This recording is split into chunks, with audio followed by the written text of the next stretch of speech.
MGM controls a huge slice of the Strip, with big names like the Bellagio, Mandalay Bay, Luxor, and MGM Grand. But lately, the company's been under fire for constant price hikes, resort fees, parking, even small changes like ATM fees. Price gouging at hotel minibars is nothing new, but how high is too high? Aria draws criticism online after a blog post about a $26 water bottle in its minibar. But not everyone who saw the post thought the outrage was deserved. Review Journal business reporter Emerson Drews shares some of the backlash. Others have criticized the poster, saying that they should just go to a convenience store or gas station to get their water bottle for much cheaper or just use the tap. MGM Resorts International, which operates Aria, did not immediately respond to a request for comment. Through 2024 and into 2025, these increases have fed a growing perception that MGM has become greedy.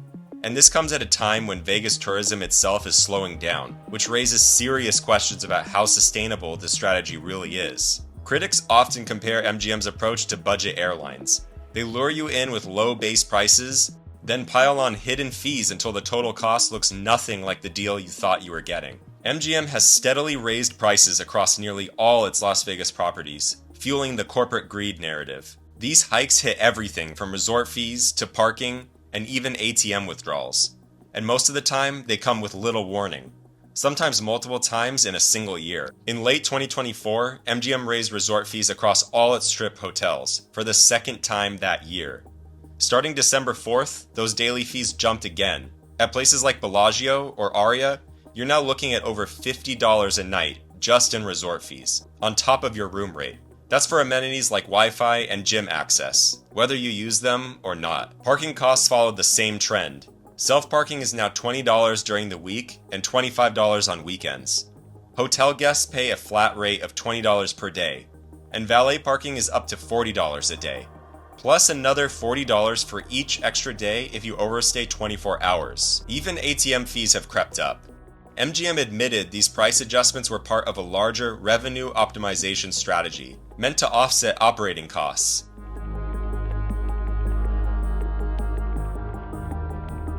But here's the catch. In a city built on competition, these added costs risk driving away mid-market travelers who used to see Vegas as an affordable getaway. Traveler forums and online reviews show growing frustration. Many visitors are cutting their stays shorter or skipping MGM resorts entirely in favor of cheaper, off-strip hotels. Even with all the price increases, MGM's financial results in 2025 have been mixed. As of October 29th, the company released its Q3 earnings. Consolidated net revenue came in at about $4.3 billion, up 2% year over year. But that top-line growth hit some pretty important cracks. The company posted a net loss of $285 million, or about $1.05 per share, compared with a profit of 61 cents per share in the prior year quarter. Breaking it down further, the Las Vegas Strip Resort segment saw revenue drop about 7% to roughly $2 billion, and segment-adjusted EBITDA declined about 18% year over year. On the bright side, their joint venture, BetMGM, remains strong.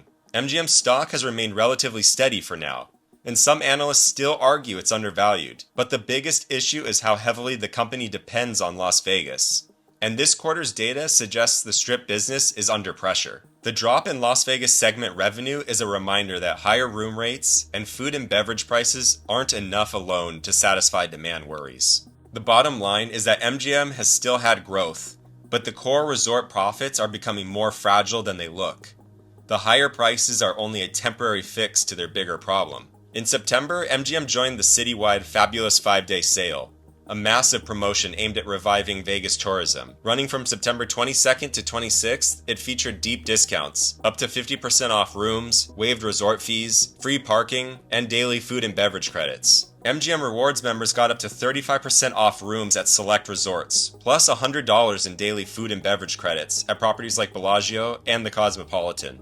Across MGM's 13 Strip hotels, deals started as low as $24 per night, plus fees, though some were waived.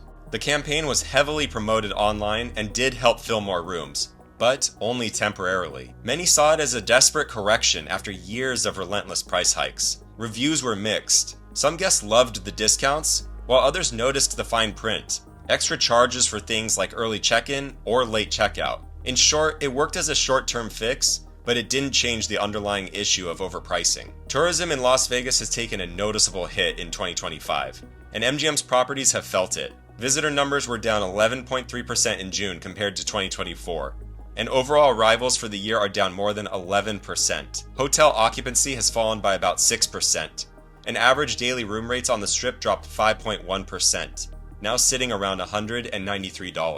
MGM CEO publicly acknowledged the slump, noting 7 straight months of visitation declines, including a 12% drop in July alone. Mid-tier resorts like Excalibur and Luxor have been hit the hardest, with fewer younger travelers booking stays. Layoffs and reduced employee hours have followed, adding to the strain on the local job market. Even high-end properties like Bellagio have seen quieter floors. Fewer flights into Harry Reid International Airport and competition from other destinations have played a role in this. So while MGM continues to generate revenue, its Las Vegas division is clearly under pressure and relying more on discounts and cost-cutting than growth. If MGM wants to stay relevant, it needs to shift focus towards locals like myself and budget travelers. There are over 2 million residents in Clark County, and we represent a consistent customer base that's less vulnerable to national economic swings. MGM could attract us through real local discounts on dining, entertainment, and gaming, especially during slower midweek periods.